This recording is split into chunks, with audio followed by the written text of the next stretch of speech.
Devo escrever a minha carta de intenções logo na primeira semana depois de retornar às aulas? Ou eu posso esperar um pouco? Essa tem sido a grande questão debatida nos últimos dias lá no Instagram com as meninas que me seguem, Pro. E é sobre isso mesmo que nós vamos conversar um pouquinho hoje.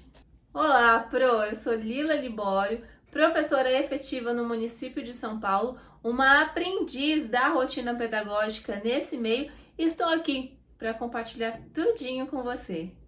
Nos últimos dias, conversando com as meninas lá no Instagram, se você ainda não me segue, @LilaLibório, nós falamos um pouquinho acerca de produzir a nossa carta de intenções. Afinal, a carta de intenções sempre traz aquela preocupação, aquela dor no coração, né? Borboletas no estômago. E depois de toda essa conversa, eu decidi marcar um aulão para escrever a nossa carta de intenções. Na verdade, a sua carta de intenções. E o dia escolhido para fazer esse aulão foi no dia 19 de fevereiro.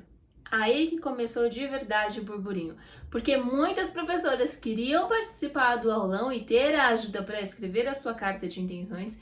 No entanto, elas disseram que não poderia, porque na primeira semana já teriam de entregar a carta de intenções. Isso me deixou um pouco pensativa, sabe aquela carinha? Porque eu pensei, logo na primeira semana de aula, que tempo de verdade que essas professoras tiveram ou terão para conseguir escrever a sua carta de intenções? E então, a partir disso, eu fiz uma enquete por lá perguntando como é que era feito. Se a carta de intenções era feita por cada uma delas individualmente ou se tinha um processo antes, um processo do tipo reunião do coletivo, discutir algumas ideias, falar sobre o famoso PPP. E pasme, Pro, ou talvez não pasme, porque talvez essa seja a realidade. O resultado foi que a maioria dos professores eram levados a escrever a sua carta de intenções individualmente, mas algumas ou a maioria das professoras que responderam à enquete lá para mim falaram que sequer tinham acesso ao projeto político-pedagógico. E uma coisa muito, mas muito séria mesmo, teve professora que falou que não podia ter acesso ao projeto político-pedagógico. Algo do tipo, segundo palavras dela, como se fosse algo que tivesse de ser mantido às 7 chaves. Então a pergunta aqui é a seguinte: como é que de fato deve ser escrita uma carta de intenções? Porque uma carta de intenções escrita individualmente, ela já tá começando aí meio que, né, um pouquinho errado, se é que eu posso dizer assim. Claro que você deve saber que tudo que nós conversamos aqui é a partir dos documentos orientadores da SME. E qual é o documento que a gente usa aqui? A normativa que trata sobre os registros, certo? E já tem vários vídeos aqui no canal onde eu abordo esse assunto. Se você quiser depois, deixa aqui no box de informações o link, tem uma playlist para você ter acesso a todos os vídeos. O que a gente sabe é que a carta de intenções é um documento pedagógico, um documento que veio para ficar no lugar do planejamento anual, e isso desde 2019, quando saiu lá a normativa falando sobre registros na educação infantil. Também, apesar de ser um planejamento anual, de ficar no lugar do planejamento anual, a carta de intenções ela não tem toda aquela coisa grande, aquela estrutura gigante, como tinha o planejamento anual.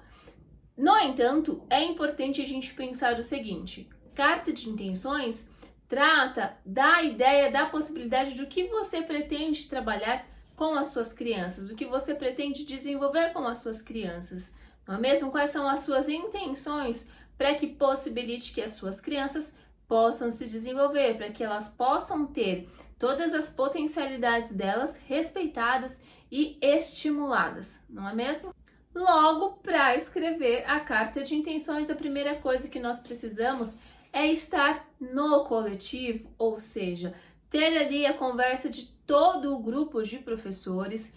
Precisamos também, antes de qualquer coisa, relembrar o nosso projeto político-pedagógico. Não significa que o projeto político-pedagógico tem que ser refeito, reelaborado todos os anos. Claro que não, mas boa coisa é que sempre no início, no retorno às aulas, nós, professores, peguemos ali o projeto político-pedagógico, vemos se está tudo ali nos conformes, não é mesmo? Quais são dá uma relembrada na realidade de quais são os projetos, de quais são as diretrizes a serem seguidas. Passado pelo projeto político-pedagógico, precisamos também passar por outros documentos orientadores. Quais são eles, falando, por exemplo, da educação infantil?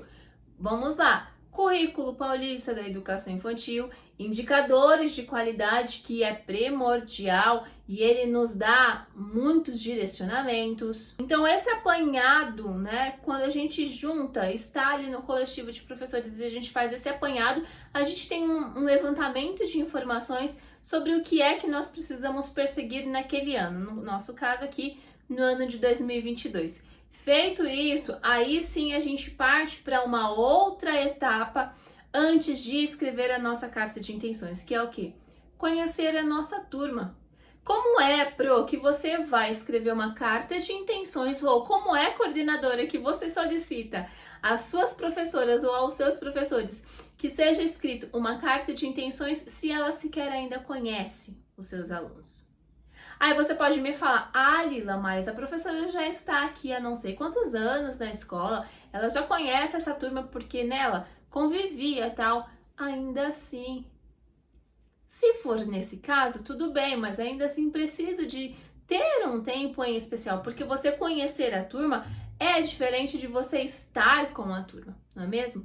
Agora, se a gente pensar em turma que está chegando, né, a turma nova, por exemplo, falando em EMEI, se a gente pensar na turma que está chegando do SEI, aí sim que precisa realmente de um tempo com aquela turma. Por quê? Porque a carta de intenções, a sua intencionalidade em relação ao que será desenvolvido com as suas crianças, precisa partir também daquilo que é de interesse da sua criança, daquilo que você percebe de curiosidade da sua criança. Claro que você não vai conseguir saber de tudo, do todo. Você consegue ter uma vaga ideia ali. Não à toa, a carta de intenções é um documento flexível, né? Que precisa ser sempre revisitado justamente para que você vá fazendo aí adequações. Mas a primeira escrita precisa ser pensado para a criança e a partir da criança. Então você precisa também desse pelo menos uma semaninha aí para fazer essa escuta sensível com a criança, com o grupo de crianças que você terá. São passos muito simples, mas que precisam ser olhados com muito carinho e atenção. Primeiro porque você está pensando e planejando aulas para crianças e também porque isso tende a facilitar o seu próprio trabalho. Porque uma coisa que é feita sem nenhuma base, sem saber, fica muito mais difícil. E depois para desenvolver aquilo também vai ficar muito mais difícil. Agora, se você parte, né, de um todo ali, sabendo o que é que você precisa desenvolver, já sabendo ali que você está olhando diretamente para sua criança, isso fica muito mais explícito, mais aberto, mais de fácil entendimento para você, Pro. Então fica aqui uma pergunta para você. A carta de intenções, Pro, ela deve ser escrita ou ela pode ser escrita nessa perspectiva tão individual? Coloque aqui nos comentários para mim o que é que você pensa disso. Vamos trocar informações. E se mesmo assim, Pro, depois de já ter assistido todos os vídeos que tem aqui no canal falando sobre a carta de intenções, o planejamento anual, de ter assistido este vídeo aqui, se ainda assim você ficou com alguma dúvida, ainda não se sente muito confiante ou você prefere, poxa, acho que eu ainda vou pedir mais uma ajudinha. Fica o meu convite aqui para você, então, vir participar do aulão Carta de Intenções. O aulão ocorrerá no dia 19 de fevereiro, às 10 horas da manhã, Pro. Para mais informações, para fazer parte do grupo, me segue lá no Instagram, @lilalibório, que por lá eu te darei muito mais informações. Bom, a nossa conversa vai ficando por aqui. Eu espero muito te encontrar no próximo vídeo. Então, se você ainda não está inscrita, inscreva-se e não esqueça, ativa o sininho para que você possa ser lembrada dos próximos vídeos que sairão por aqui. Nos vemos no próximo vídeo, Pro. Um beijo. Até mais. Tchau!